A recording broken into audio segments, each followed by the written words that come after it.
anyone does think about any questions in response to that, or comments in response to that presentation, we can always discuss it at the end and have a group discussion. So thank you very much, Sally. Next is Celia. Oh yes, she's in the room. Would you be able to post up your presentation? I think Cindy should give you the access rights to let you upload your screen. Liz, yeah. How are we with time? We're okay.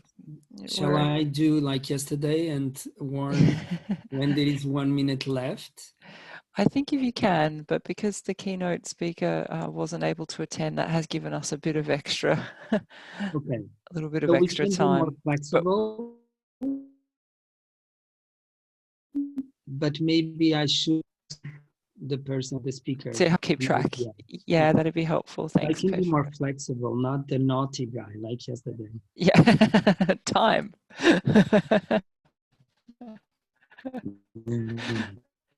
Okay. Celia will be speaking, and will be speaking to us about analysis of local communities and improving the quality of urban space and providing some examples.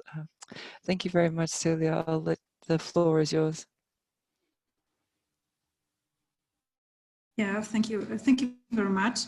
My name is Sylvia Widzisz-Pronowis, and I'm a PhD student on Silesian University of Technology. And my work on the university is about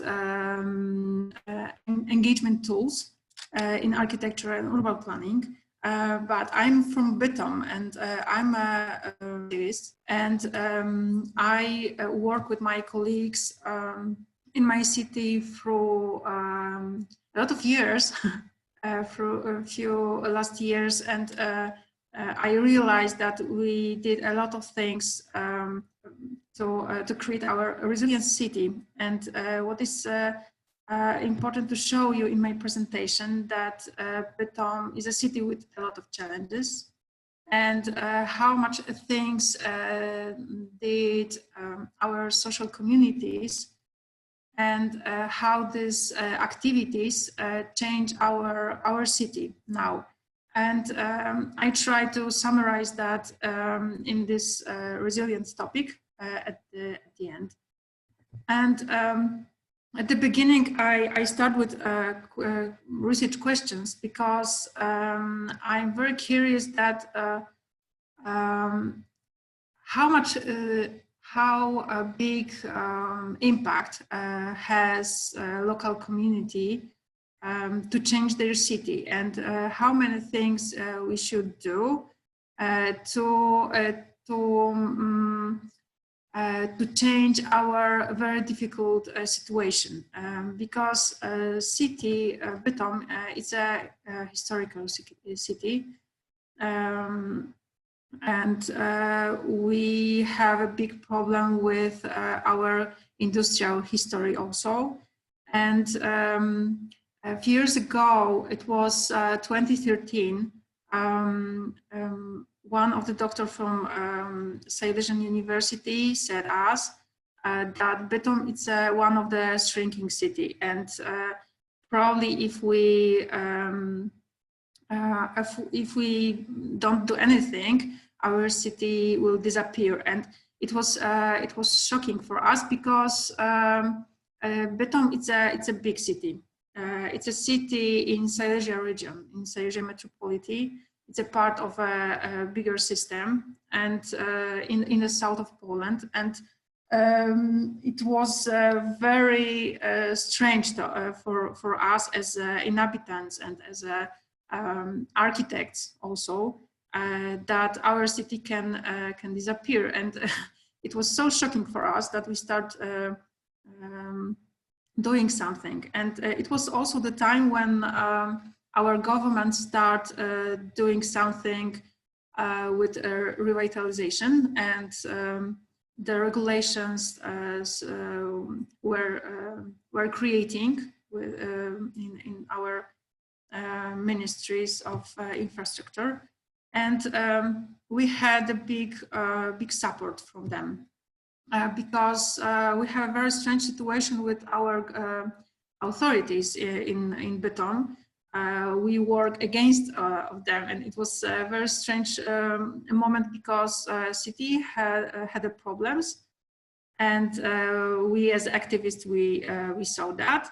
But our city hall was focused on a big invests about stadium, about this big monuments for president, not for residents. So we start work, and we start with a debate about a transfer center, because it was this is quite a big systematic project in our region. A lot of transfer centers are now in Katowice or in other cities in our neighborhoods. But in Bytom, this transfer center was planned in city center, and it was so strange for us and so not appropriate that we start talking about the future of our city, and we start talk about future of our investments and about our society. And because of this strange situation with our authorities, we decided to organize events about revitalization, because it was this kind of word which are used by politics, which sounds very sophisticated and very intelligent. So a lot of people didn't know what does it mean. So we organized event combining social animation, education and information, and we have big support from ministry and from our region government. And after this conference, we had one of this opportunity to create something what is a very important document to start doing changes, to start change something in reality, not only in discussion. So we did a diagnosis in sub-area Rosberg.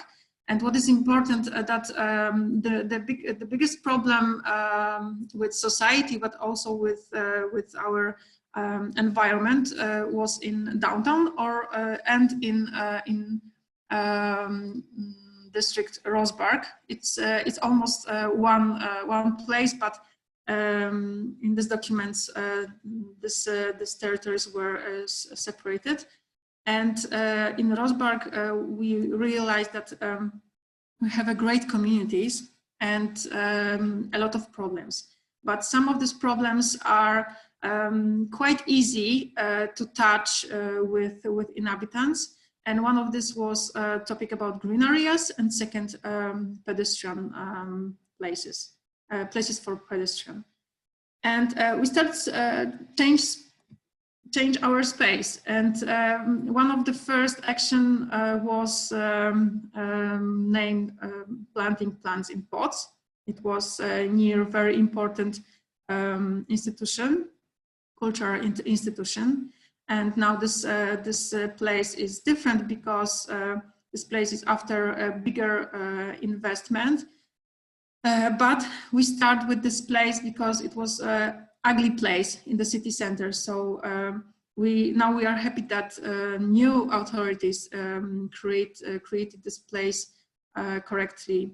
And the next, but probably the most important project was the Chenol Park. It was a place used by residents as a green area, but it was a place very ugly. It was a post-industrial place. We start with the action when we clean this place with other residents. And this resident who was a part of this cleaning action create a project for civic budget, and now we have a great place to relax and a great place to go with children. So it was a big success for us, and on this success was built another project about Katowicka Street. Another group of inhabitants create their own project to create a green space for to rest and for their children and elderly people. And in this case of pedestrian idea, one of the group start talking about some changes in the city center for pedestrian. And on this photo we have a place where is a big street, big road, very important for this transport system. But this group tried to show that this place can be more friendly for pedestrian. And the next step was big work, big participation work with inhabitants, with young people from high schools, about one of the streets. We create a very pleasure place for them and for other users. And now we are in this moment when our authorities wait for the group which start reconstruction of this place. So it was also our big success, and we see that to show that this will be more interesting, but also we can engage a lot of people because our inhabitants, our young people from high schools are ready to work. They are ready to do something, but they need something to start.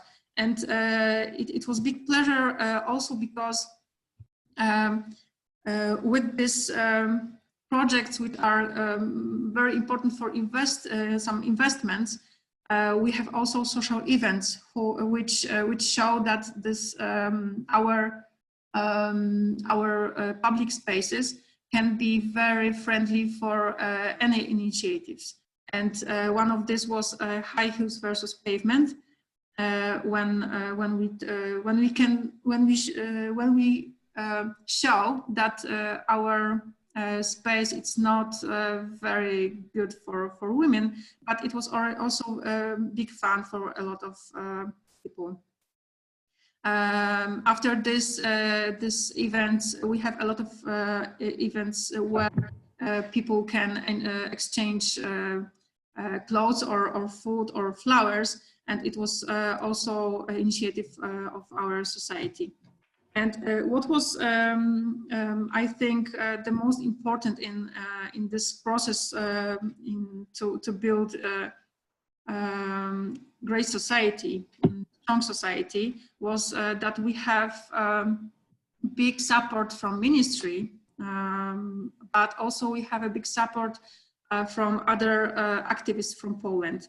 And I think that this is the most important, to build super-regional networks to support small groups in a lot of cities. And it was also very important to involve also small communities in decision-making processes, because when we start talking about public spaces, we had to show that their impact is very strong, and when they are engaged, they can touch the problem, but also solve the problems. And if they feel this common grounds, they were very active in the next projects. And I think that's it. Thank you for attention. Thank you very much, Sylvia.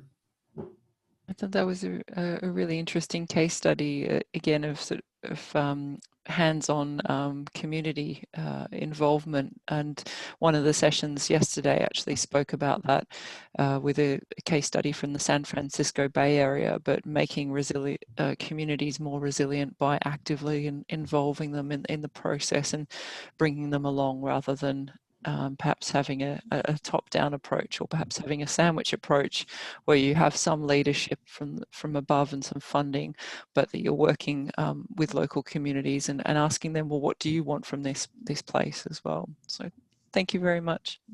So just a very brief question. You showed a very interesting image, which was a sort of a vision for that square, pedestrian square. And I missed how, in which context this image was, just before that. Yeah, okay. We had some information that our city hall starts thinking about this place. And we decided to start with some kind of ideal process, participation process, that we engage a lot of people, young people, old people, everyone. And we organized a lot of workshops and meetings and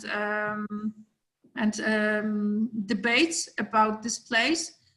We have also research with interviews with experts, and we did it only to show that we can talk about this place. But when our authorities were changed because they missed their election, and when we had a new authority, they decided to start professional project with this place. And what was very funny for me, because my company win this competition about this street. It was accident. Yeah, but we a good accident. Yeah. Okay, Sylvia, thank you. Work, with another people, and we had the support from city to create another research with schools in photo workshops, and also about accessible, because we decided to talk to use this topic to talk about probably more important things in city. So thank you very much. Thank you for the question.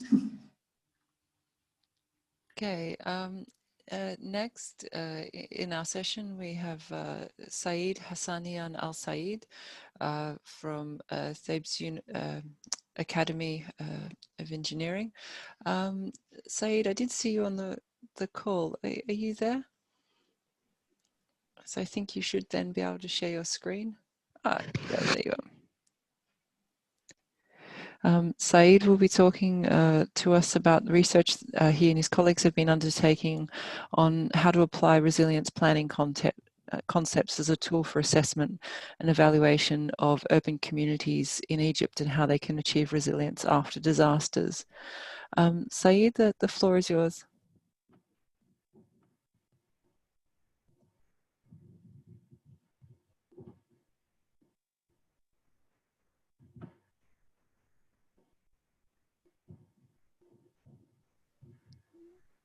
Sorry, Sa'id, we can't hear you at the moment. We can see your screen. Can I just check if everyone else is able to hear?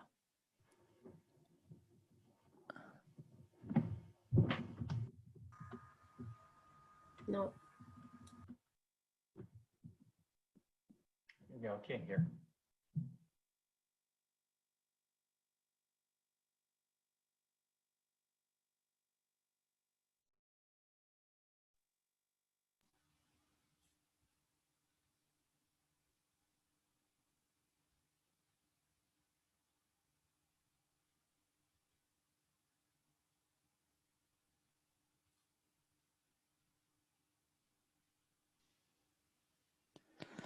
Yeah, unfortunately, Saeed, we can't hear you.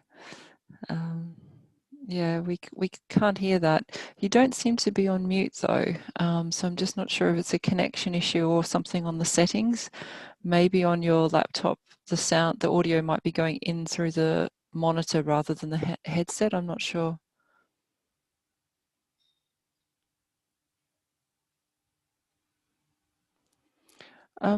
Perhaps what we might do, if it's okay, is change the order of the presentations, and then Saeed, you can have another moment to try and get your audio working. Saeed, maybe you can leave the meeting and join again. It might not be the best solution, but it happened to work sometimes, so maybe that's right. Thank you for that suggestion. Said, you should try that. It's always the best option to get in and out. It's hello. Can you hear me now? Thank you. Now we can hear you. Yeah. Okay, I did share my screen now. Yeah. Thank you.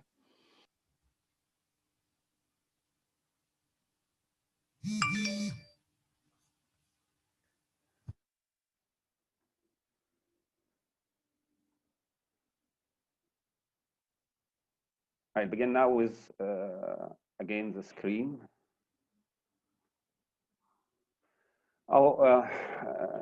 Now I told you that I share this research with Dr. Sahar Gadwa and Yusuf Al Said and me, who will present this paper. After the revolution, which began in Egypt at January 25, many deterioration of cities happened as deliberate sabotage of urban structure. Also, some changes of human behavior come to worse. That increased social pressure as unemployment and barrier of education, poor barrier of education, and increase of crime. And lately, we suffer from the corona pandemic. This research aims to improve the ability of Egyptian cities and urban societies to cope with risks or changing circumstances. That will be done by identifying the ability to apply the concept of resilience methodology planning to Egyptian city and facilitate the evaluation of Egyptian cities by creating a new cities resilience assessment. I called it CRAT, and develop some standards able to apply in the Egyptian cities. For that, we collect some members of the team and tell them about what is the resilience, what is the urban resiliency, and also how to can the city be resilience for that. So we study the standards and specification to achieve the resilient city as reflexive resourcefulness of people and institutions, durability, reputation, flexibility, and inclusive and integration. We also study the planning methodology to implement the resilience cities plan, beginning with forming the cooperative planning team until we reach the implementation and the maintenance of the plan. For that, we summarize the dimension of a resilient city into three categories. One, dealing with the health, well-being of everyone who lives and works in the city. Second one, with economical and society system that enable city dwellers to live in peace and work collectively. The third thing is the infrastructure and environment, which means that the man made to provide basics. In fact, in this diagram, we put the leadership and strategy in the middle of the diagram because it's affected all the circles or the dimensions by the help of community and stability to make some community needs and desires for that. We know that we have to obtain about the City Resilience Action Plan, RAP, and Framework Plan. Also, we introduce what risks to the teamwork just like natural risks and man-made risks, and how it can affect all the city as service deterioration, pollutions, and urban deterioration, and something like that. Also, we study the risks happen or disasters happens in Egypt through the last 3 decades, as the earthquakes that struck Egypt in 1992, which caused deaths of thousands of people and collapse of many tens of thousands residential buildings, and also some many important heritage building and services building. Also, we know that every year we suffer from floods in the coastal cities and many cities in Upper Egypt, and heavy rains which affect the traffic, and it happens heavily at 2019 in some new cities in the east especially. Also, we know that the revolutions, or after the revolution, there is some terroristic problems and civil wars happens, which weakens the safety system and increase poverty, crime, unemployment rates, and also affects the tourists. So we also introduce how to can manage the disaster risk management for the urban communities. We divided it into 3 stages. The first stage is pre-disaster stage, which include risk assessment, mitigation, specific risk, and prevention, how to can prevent this risk. During the disasters, which is a period of occurring of the disaster emergency response, and how we can tell the people to do during this disaster. After the disaster, we can the phase of recovery, risk prevention, mitigation of its effects. We have to also to learn from what happened and make plans for the next rings. Now we have to know the relation between the residents' needs and the quality of life elements. In fact, there are needs for basic elements for dwellers, and their minimum standard rates. It must be saved for people. And the higher of quality and efficiency of these elements, we can say that we increase the quality of life as this. So we have a lot of elements we have to deal with in the quality of life elements, as housing, services, utilities, urban spaces, green areas and parks, transportation and roads, and at last the urban mass condition. Egypt, a good quality of life is being created for the Egyptian citizens in a various urban communities, especially the new communities. How we can transform the existing cities to a resilient city. In fact, we have an experiment. We used the resilience concept inside it, and we will tell you about it later. We have to first to make something like a methodology with 10 steps. Begin with the studying of the current state of the city and study what is the risks which suffered the city from it, and also form CRAT, which can with it we can evaluate the city, then determine the basic guidelines for achieving the resiliency and formation of urban resilience department, which will apply this plan and develop operational resilience plan, then establishing and activating implementation tools, developing resilience plan review indicators, then implementing and monitoring. After that, we evaluate what happened, and then maybe we can feed back.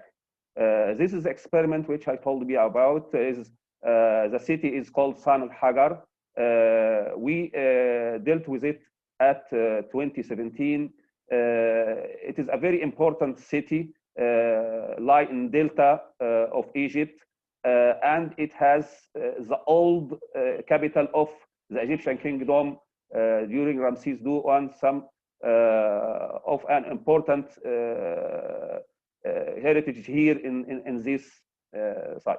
Most of this city is residential, except of 2 zones, which is some of it are industrial and some of it are for handcrafts, and there is something like fish land in the bottom of it. How we can apply this resilient methodology, including CRAT, to convert this city to a resilience one. In fact, we use a methodology of a strategic plan, and we combine the resilience methodology with it. For that, we identify the basic needs of population in urban communities and evaluate the resiliency with using the form CRAT, which I'll show you later, determining the maximum standard weight of the elements from 20% until 100%, applying the resilience diagram form of the city. Here is the first of this assessment diagram. The first part of it is assessment of disasters. In fact, we find that there is a very strong economic crisis, and also the desertification of agricultural land around the city is also very strong. We find that some strong revolution, it makes a very bad effect in the people and their behaviors, and the epidemic and diseases. In fact, we didn't suffer a lot from corona pandemic, but those people suffer from kidney diseases, which is distributed there in a heavy things. After that, we show the elements of the city which can contribute in quality of life of the people, and show its case. So we find housing is can be resilience and religious buildings, but others was deteriorated as transportation, drainage of rains, some solid waste system is very fragmental, and something like that. We also use this assessment for the economic and society and peoples, and we find that there is a deterioration and fragmental in the economical situation of the city, and also there is some problems in administration and urban management of this one. In fact, we summarize this condition of this table inside a diagram like this. So if we find that this is the resilient city, which is in the middle, so we find there is a very social problem and economical one, and some of the quality of life systems, especially the facilities like infrastructure, as sewage and water supply. There is no green areas or urban spaces inside the cities. That summarize the problems there, and some of description of the last diagram. For that, how we can transform the city into resilience, try to mix this. For the expected population, we try to save about 35 acres of housing, just to provide about 8,700 residential units until 2032, with a density of 250 persons per acre.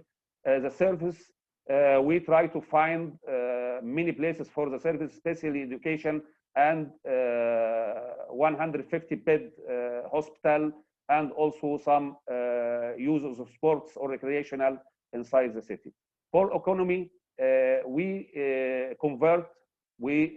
recommend to convert the village which is beside the heritage area until a tourist village that's to help, and also make some crafts inside this area.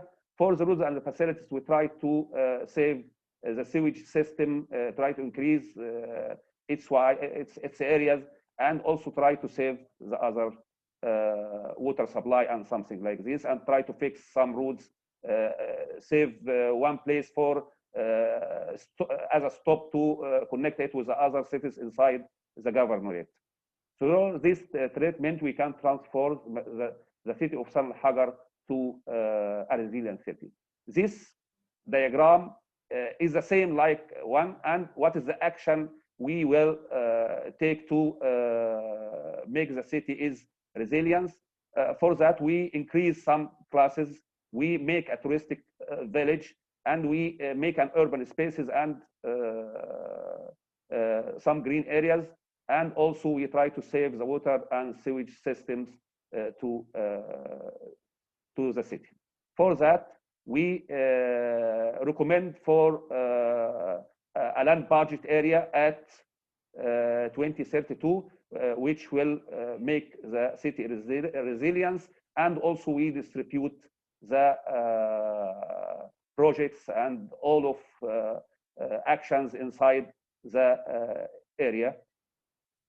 Conclusions: the city can be resilient only when it fulfills the minor limits of quality of life, while providing an additional range in its ratio that can consist of with the risks.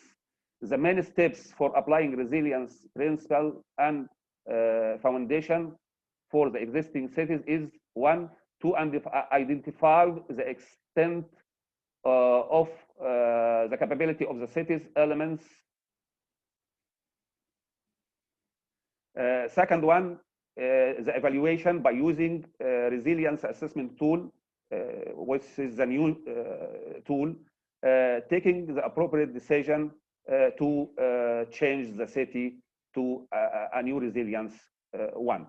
The effective administrative elements must be chosen with extensive and innovation experience, and also try to make a strong, or to provide a strong information 1 minute to help the decision making and the accurate study analysis to the existing cities that is followed by the evaluation on the basic resiliency helps in applying realization of the principle of the city. Thanks a lot.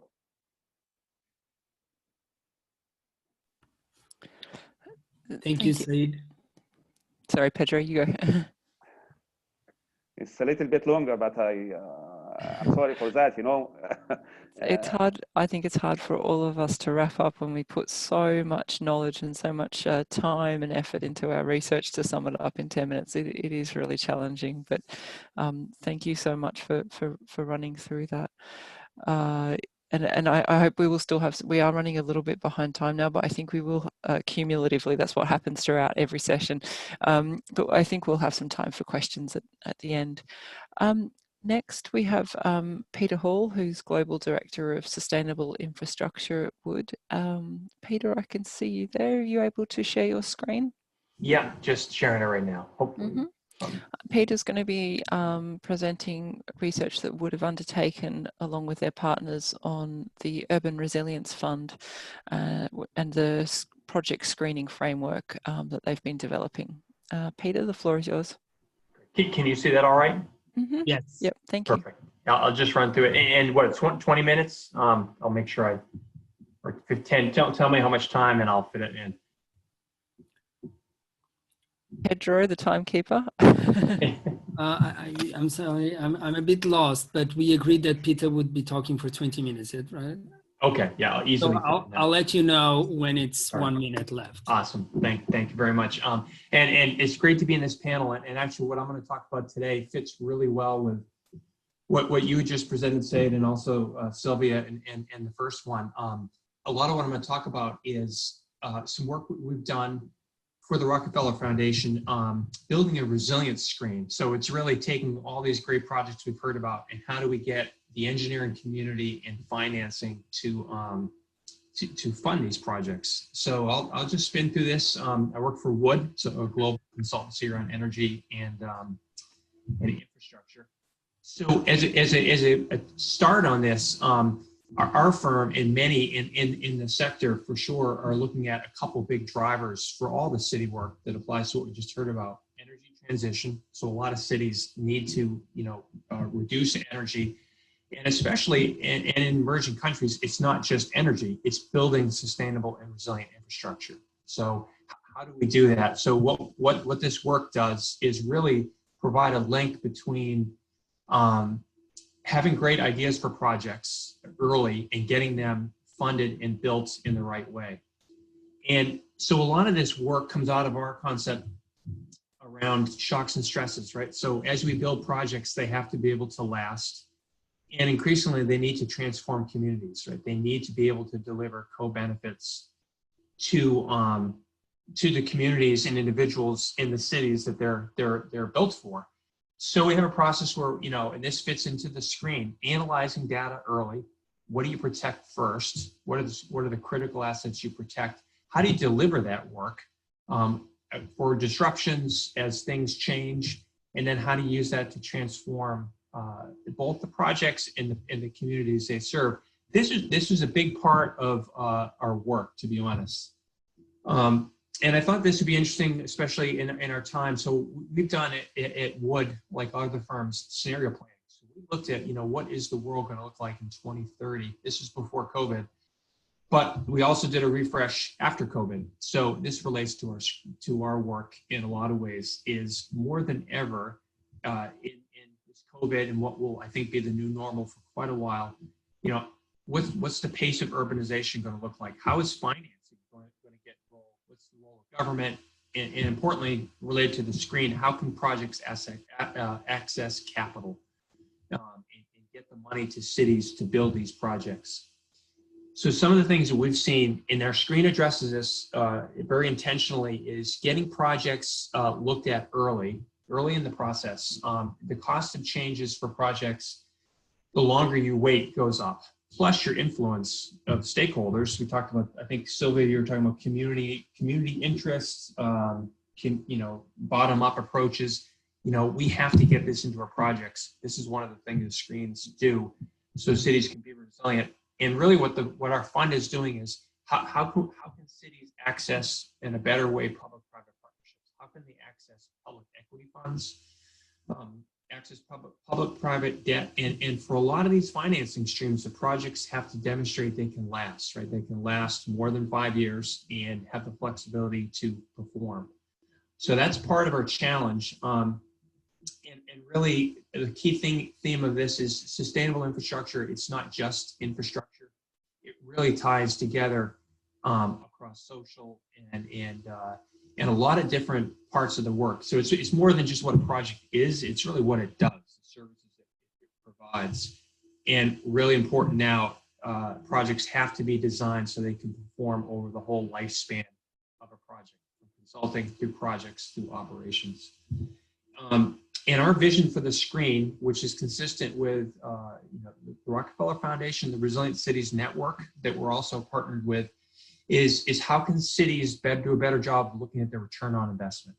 So what are the key steps projects have to do? We have this Adapt for Resilience process where we look at projects across their life cycle, taking projects like we've heard about today and delivering them in a way that really drives outcomes.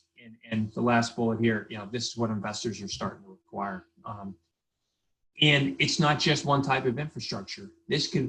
Our screen, it can be applicable to all these infrastructure sectors. Of course, the ones here, water, power, transportation are key.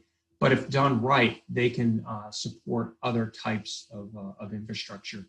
Really important. More important now, these stimulus packages coming out, that infrastructure looks at sustainability and this Build Back Better piece. So our screen, we started this 2 or 3 years ago. Our challenge from the Rockefeller Foundation and the 100 Resilient Cities, which is now the Global Resilient Cities Network, is how can we build a screen that looks at projects early in development, can improve the resilience dividend, maximize co-benefits. So when we build a project, we're looking very intentionally at how they can improve communities.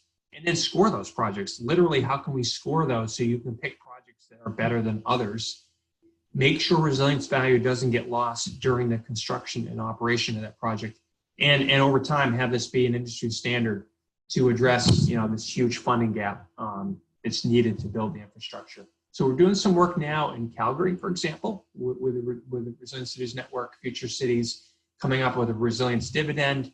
We're starting to look in Houston. A lot of these cities have resilience strategies that have projects that need funding. So we're applying this as part of our work with the Resilient Cities Network to cities to help them access capital. So in the private sector, a huge trend. I don't know if people have noticed the same thing. This screen was actually designed and built for Meridian Investments, and they have a stated goal to build infrastructure with greater impact. All the big infrastructure firms are now talking about sustainable infrastructure. How can they build renewable energy, improve communities, improve resilience? And in the emerging market, I was at the World Urban Forum in Abu Dhabi last year. A lot of great projects, say in Africa, in South America, are great projects, but they need more work in the pre-feasibility stage to get to the point where they can attract investments. And that's a lot of what our screen does. So this is really a key part of the screen is how do projects, when they're designed early, minimize negative consequences? So when they're built, they don't divide a neighborhood, result in air quality degradation, cut off access to key services, but create community co-benefits. So they have to go through a resilience-based process. We heard this in a couple of presentations today. Bottom-up approach, so you get the community involved. That's part of our screen. And make sure that they can perform through shocks and stresses for reliable performance, and do this across the whole life cycle of a project. If the greatest projects in the world, if they don't get into procurement or if they're built in the wrong way, all these great outcomes aren't realized. And so what we've done, it's a very simple questionnaire, and we use this in our practice, is some things as simple as the project description. Who owns the project? What's the budget? What's your level of stakeholder engagement? How have you incorporated engineering, construction, O&M into this? And then a lot of work around, what's your level of influence? What's the population size? What are your impact goals? How can a project be adjusted early on to leverage and really drive co-benefits? It's simple. The idea is this can get, an investor could get through this in less than a day and evaluate and score a project. And then you can prioritize projects that do really well, or identify projects that have gaps, and then remake projects potentially to get them at a higher level. So the screen itself, we did it for 100 resilient cities, Rockefeller Foundation. We talked to a lot of stakeholders, UNGC, S&P Global, World Bank, IFC, IEB, City, Meridian Investments, Nature Conservancy, and many more, to confirm there really isn't a screen out on the market that does this in this way that can link engineering to investments. It's also part of the GRCN toolkit for resilience recovery that came out last year. It's a great manual. I encourage people to look at that. And our urban screen is in that as one of the tools that a city can use to build better projects and attract investments.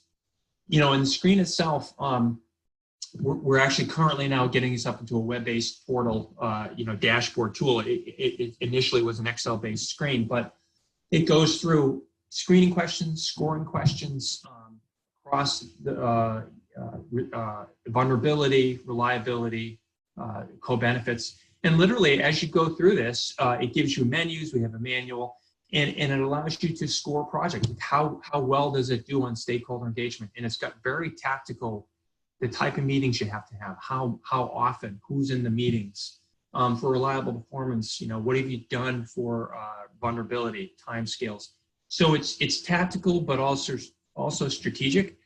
And when you're done filling out the screen, you can see where your project's done well, where it hasn't done well. And I can tell you a lot of projects don't do well on the co-benefits piece, unfortunately. But it allows you to look at a project and remake the project in a way that can get it access to funding and really build these projects better and get them off the ground quicker.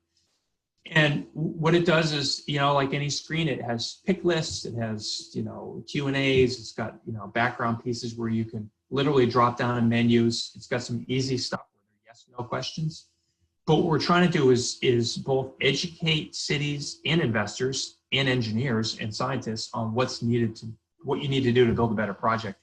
And then when you're done, you know, it really assesses how your project does against the the criteria around resilience, ability to withstand shocks. So reliable performance and delivers co-benefits, and you generate a score. And from that, you can start to compare projects. And then as you get into a project, you do more work, get more information, and basically even fine-tune some of the answers. And, you know, as an example of some of the projects we've done this for and applied it to, or examples of projects that score, you know, high on resilience. These are examples from wood, but, you know, we're seeing in cities, for example, green infrastructure. It is just a huge value add for cities. So we've done some work in Florida. You know, for example, looking at a project that was a river revitalization project. And more than just, you know, revitalizing a riverfront that was historically flooded, it does more than that. It generates a park, access to, you know, new neighborhoods, and of course, protecting flooding. The park itself protects other areas of the city from flooding. So looking at that, making sure it's designed for future sea level rise, storm surge, extreme rainfall, high heat. This also becomes a heat island, you know, resource for the city, especially as extreme heat days increase.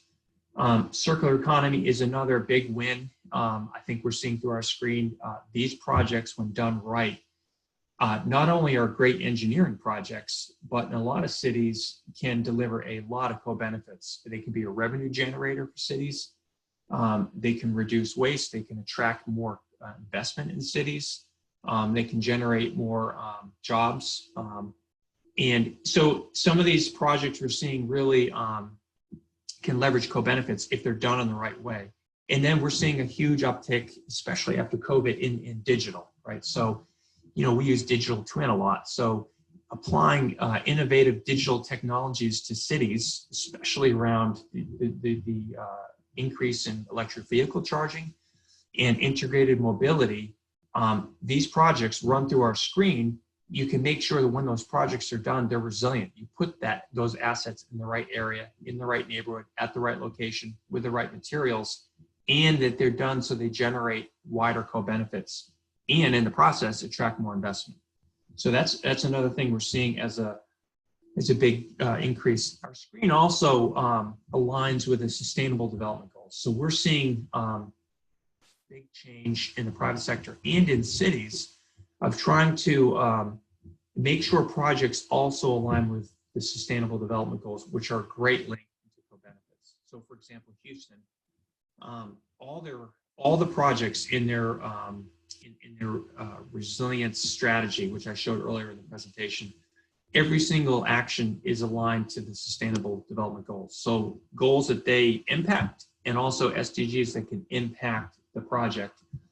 And that also is increasingly becoming an important part of investable projects. You see, you know, JP Morgan and BlackRock, Citibank, a lot of these big investors now want to see projects aligned with the Sustainable Development Goals. So what our screen does is, as you go through the project, there's a drop-down menu where you select the SDGs that your project is aligned to, and then you can further drill down to the sub-goals within each Sustainable Development Goal. So if you look at, you know, clean energy access for all, when you go into SDG 7 and you click on our screen, it gives you the subcategories for that, and you can click that and it gets populated into a database. So we can start to see how projects can better align with that and link it into investments. See here. Yeah, and then the other thing we're seeing a big change in, of course, is scalability for cities. So as cities use this screen, especially through our work with the Resilient Cities Network, and we're also doing a lot of work with the Resilience Shift. So I encourage everyone on the call to look at those two organizations, you know, the Global Resilient Cities Network and the Resilience Shift organization. We're doing great work to advance resilience and sustainable infrastructure and co-benefits. Is the screen, as we start to build it out, as investors start to use it, we're going to get a good set of data around what are the projects that do well, where projects typically fail and can improve in the pre-feasibility stage to be more investable, basically to better deliver a pipeline of bankable projects. And some of the data that we've seen, I'm doing some work now with the Global Covenant of Mayors and the International Coalition for Sustainable Infrastructure, is this whole idea around accessible and reusable data. So the screen, as we develop this and apply it, it's going to generate a lot of great data in partnership with other organizations. So we're seeing, you know, climate, natural disasters, land use, you know, a lot of that data is of high priority. The other data that we're encouraging cities and our clients to look at is things like demographics, housing, wellness, safety. That's especially in COVID times. The human social data is really an important part. You know, net zero is really driving a lot of work, especially in some of the more advanced countries in the bigger cities, of course, fuel and energy use. That can be part of that. And then energy and waste. So as this data gets generated from the screen, in addition to delivering a pipeline of projects, it can also be a great database and scalable database for other cities to use. And for the screen, just to wrap up, is this was originally developed, you know, like I said, for Rockefeller, but in combination with a lot of other stakeholders. We reviewed, I think, 45, 50 screens globally, and none of them really did this complete spectrum of work. And the few that came close took too long. This can't take 2 or 3 weeks to do, because what an investor is looking at is a range of projects, and they need to quickly get to what are the high resilience projects that are investable, they're bankable. And this was applied to an investment firm called Meridian Investments, another site, you know, I encourage you to look at. And so what they've done is through private equity funds, sovereign wealth, pension funds, their goal, and I think they're over this, is a $750 million urban resilience fund. And the fund that that fund selects, projects that are selected off that fund, they use our screen. So they use our screen to select high priority projects, generate KPIs, projects that can deliver resilience value over their lifespan, built for a longer 20 or 30 year lifespan. And we're hoping that other financing and funding funders will use screens or versions of this. And then the last thing is cities have capital budgets, right? So they only have a certain amount of money to apply to projects. They can't fund every project. So we're seeing a lot of interest, and this is what we're doing for Calgary and another city, is using this screen to help cities, if they have 20 projects, select the top 5. What are the top 5 projects that can deliver the best value, best community impact, and make sure they're built to last, and can get into procurement and sort of be shovel ready out of the gate.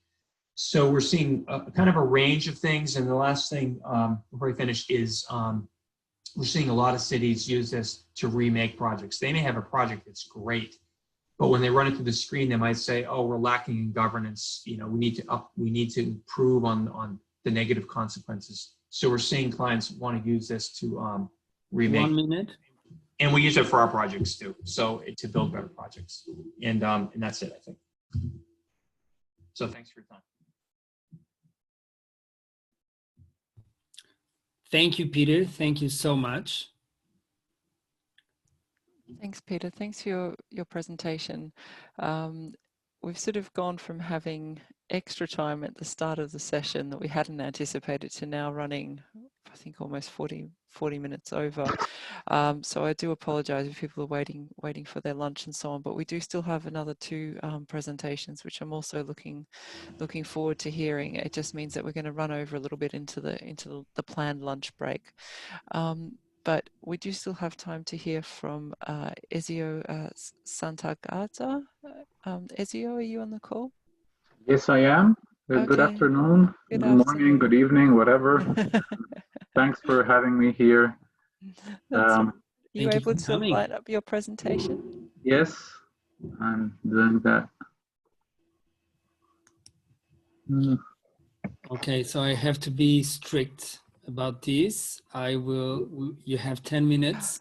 My apologies. Sorry. In the program, I've actually made a mistake. The next speaker was due to be Lucia.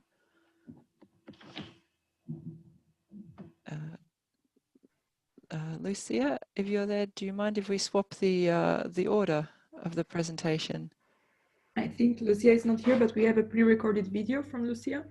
Oh, okay. Well, let's do that then. Let's listen to Ezio's presentation now, and then we'll do the other presentation from New Zealand afterwards, which is pre-recorded. Okay, thanks very much. Okay, Ezio, the stage is yours. Thank you so much, and I'll try to make a short presentation. I am a professor of civil engineering in Italy, and I'm actually a pavement engineer. So I've been listening to presentations in the conference. They are all provided with a very wide view on the general planning of the urban space, of infrastructures. In my case, I will be presenting a report which refers to a specific activity which has been carried out in the state of Qatar for the Public Works Authority. Now, a brief acknowledgement to my co-authors, my colleague Lucia Santiris from my same university, Politecnico di Torino, 2 ex-students who are now operating in ANAS, which is an engineering company operating in Qatar, and my 3 co-authors from the Quality and Safety Department of the Public Works Authority. Just a little bit of an introduction on what we are doing in Qatar. We are providing a pavement consultancy service through ANAS. That is a company which is an engineering company owned by the Italian government. Now, the focus of this contract is that on the quality assurance and quality control of the entire pavement supply chain in Qatar. And since 2017, however, it has included significant components of research. And this is the reason I've been involved for the last 3 years. And there has been, of course, a very intense cooperation with the local research center and with the Quality and Safety Department. As I mentioned, ANAS is a public-owned engineering firm.